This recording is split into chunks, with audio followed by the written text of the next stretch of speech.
Tienen todas las razas bovinas el mismo requerimiento nutricional.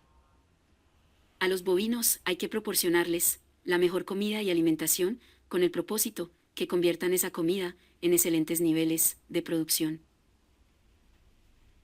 Hablar de la nutrición en bovinos parece simple, pero no lo es. En el tema de nutrición hay variaciones y factores que el productor ganadero debe analizar en cada integrante del hato ganadero. La creencia es que los bovinos necesitan de concentrados, suplementos y pastos para su desarrollo, pero según los expertos, en cada raza bovina hay elementos que requieren de cuidado con el fin de cumplir a cabalidad las exigencias nutricionales de cada raza.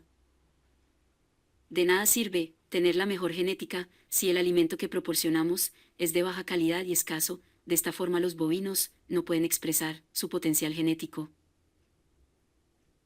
Para poder lograr los mejores resultados en bovinos de excelente genética, se debe suministrar la mejor nutrición para que el bovino potencialice sus habilidades y pueda responder con elevadas producciones. Un factor muy importante es brindar a los bovinos los requerimientos nutricionales que realmente necesitan y no guiarse por la literatura que afirma que un bovino especializado en leche debe consumir en alimentos el 10% de su peso vivo. Por ejemplo, la raza pardo suizo, con más de 2 partos y con producciones promedio de 26 litros de leche por día, debido al porte robusto, necesitan de productos ricos en energía, como puede ser la harina de maíz.